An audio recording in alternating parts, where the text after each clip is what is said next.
wanajaribu kupita anga zako, usihangaike nao. Wewe panda viwango, panda viwango, panda viwango, panda viwango, panda viwango, panda viwango, panda viwango.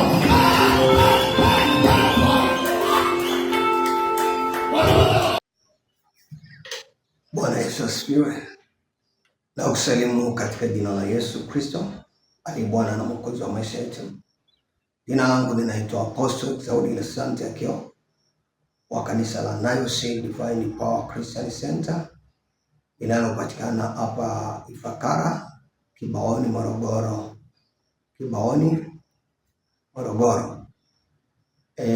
Nipo hapa kushare na wewe mambo machache kuhusu somo linalosema kushinda vita ya maendeleo. Ni mpango wa Mungu uendelee, na Mungu anafurahia maendeleo ya watu.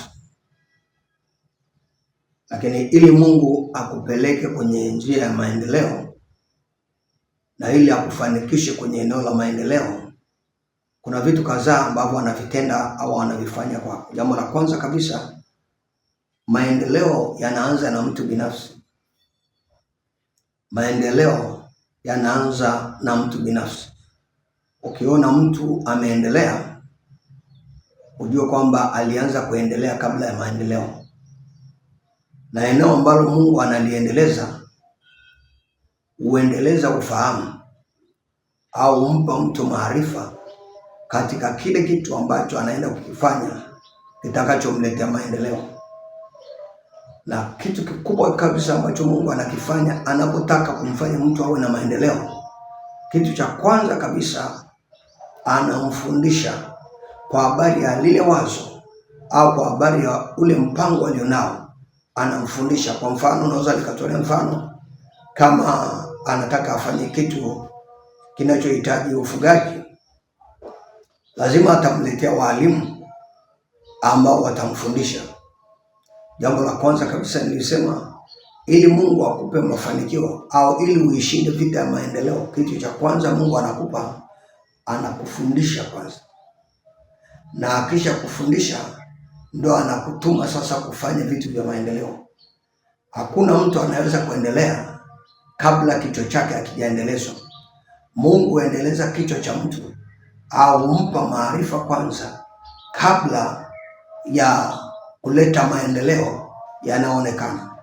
Kitabu kile cha Isaya sura ile ya 30 mstari wa 20 hadi 21 anasema, na walimu wako hawatafichwa. Kisoma pia kitabu cha Isaya sura ile ya 48 mstari ule wa 17 hadi 18 anasema, Mungu nikufundishaye, nikuongozaye katika njia zikupasayo kuendea ili upate faida. Anasema ni Mungu nikufundishaye ili upate faida. Kwa kabla hujaingia kwenye mapambano ya maendeleo au kwenda kufanya kazi au kufanya biashara au kufanya kitu chochote kitakachokuletea maendeleo, kwanza kabisa lazima Roho Mtakatifu akufundishe. Lazima akufundishe. Kama ni eneo la kilimo, lazima akufundishe. Hakuna maendeleo yanaweza yakatokea kwa mtu mpaka kwanza huyo mtu ameendelea kichwani. Kama haujaendelea kichwani, hauwezi kupata maendeleo ambayo yanaonekana. Kwa hiyo huwezi kuniambia unapigana vita vya maendeleo alafu ujui unachoenda kufanya. Watu wanaoshindana mjini ni fahamu zinashindana, ni akili zinashindana. Watu mjini hawashindanagi kwa maneno, wanashindanaga kwa ubora, na ubora unatokea kwa kichwa kilichoendelezwa. Hauwezi kufanya vitu bora kama hujaendelezwa kichwani. Ndio maana hapa anasema walimu wako hawatafichwa. Ili uingie kwenye ushindani wowote, kwenye biashara, kwenye kilimo, kwenye huduma, lazima Mungu atakuita kwanza darasani akufundishe. Alafu akisha kufundisha ndio anaenda kukustawisha. Ukisoma kitabu kile cha Mambo ya Nyakati, pia sura ile Mambo ya Nyakati wa pili sura ya kwanza mstari wa 10 hadi wa 12, unaona Sulemani anapewa jukumu la ufalme, na alipopewa jukumu la ufalme, kitu cha kwanza alichoanza kuomba, aliomba Mungu ampe maarifa, na Mungu alimpa maarifa. Lakini pia tunapata maarifa kwa kusoma vitabu vya watu waliofanikiwa katika kile ambacho wanataka kufanya.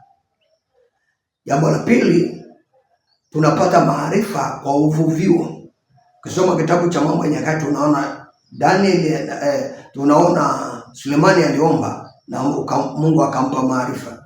Ukisoma kitabu cha Kutoka tunamuona Bezaleli anapewa maarifa na Mungu.